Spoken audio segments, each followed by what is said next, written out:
Salut la team Doko, bienvenue pour ce nouveau workout. Aujourd'hui, vous allez avoir un AMRAP de 5 minutes pour votre échauffement qui va commencer par 50 simples under. Ensuite, vous allez enchaîner sur 10 good morning. Pour votre good morning, on se tient bien droit, les pieds sous les hanches et on va initier son mouvement en poussant le bassin vers l'arrière et on essaye de garder son dos le plus droit possible. Vous descendez jusqu'à un angle qui vous permet de maintenir une bonne courbure lombaire. Ceux qui ont un peu de difficulté par manque de souplesse, n'hésitez pas à fléchir un tout petit peu les genoux si ça peut vous aider à réaliser votre mouvement. Ensuite, avec votre sac, un kettlebell, un dumbbell, vous allez réaliser 5 strict press. Comme d'habitude, on se tient droit, on a les épaules hautes et les coudes qui sont en avant de votre objet. Et ensuite, en écartant la tête, je vais simplement faire un strict press et revenir sur ma position initiale. Vous en avez 5 à réaliser.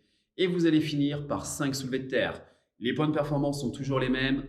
On fixe le sol légèrement devant soi, on essaie de garder son dos le plus droit possible et on va pousser fort dans ses jambes pour finir tout droit. Et lorsque je redescends, même chose, je fais attention à garder une bonne posture, à garder mon dos bien fixé. Ce sera tout pour votre échauffement.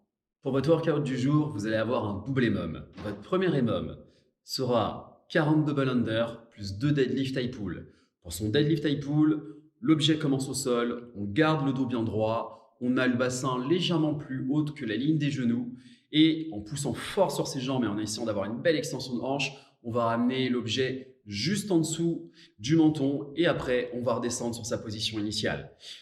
Pour votre EMOM, tout le temps, vous gardez le même nombre de double under. Pour ceux qui ne maîtrisent pas les DU, vous pouvez rester sur des SU, soit 40 répétitions.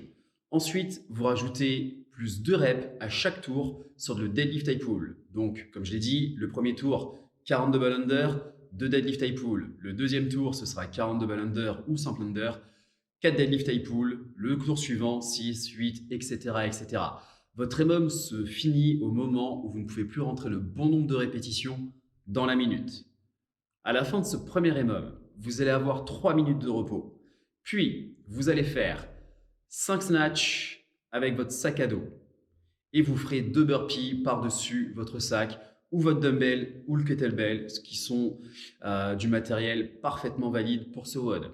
Même principe que le premier WOD, à chaque minute, vous allez rajouter une répétition aux burpees. Le nombre de snatchs ne va pas changer. On se rappelle pour son snatch, on essaye d'avoir une belle position de départ, les jambes fléchies, le dos bien fixé et on va ramener directement son objet du sol au-dessus de la tête sans faire de transition. Et après, bien entendu, on fait attention sur son retour de mouvement à garder un dos bien fixé. Ce sont des EMOM qui vont être un tout petit peu difficiles et ça va être vraiment très mental. Le but pour vous, c'est d'essayer d'être assez solide pour aller le plus loin possible dans vos 2 EMOM. Donc on essaye de rester courageux, on lâche pas l'affaire et on essaye d'être vraiment très rapide, notamment sur son deadlift high pull, tout en maintenant une très bonne position. Et sur les burpees, essayez de ne pas faire de sprint au départ parce que 2 burpees, 3 burpees, 4 burpees, ça devrait aller au départ sur la minute, mais au fur et à mesure du temps, ça va un tout petit peu s'emballer. Donc, gardez un peu votre capital cardio au début de ce deuxième EMOM pour ne pas vous cramer complètement. N'oubliez pas, pour votre WOD, vous aurez besoin d'une corde à sauter et d'un sac à dos. Ceux qui ont la chance d'avoir un dumbbell et un kettlebell, profitez-en, vous prendrez beaucoup de plaisir à réaliser ce double EMOM aujourd'hui. Bon courage et comme d'hab, n'oubliez pas de nous taguer, on se fera un plaisir de vous repartager.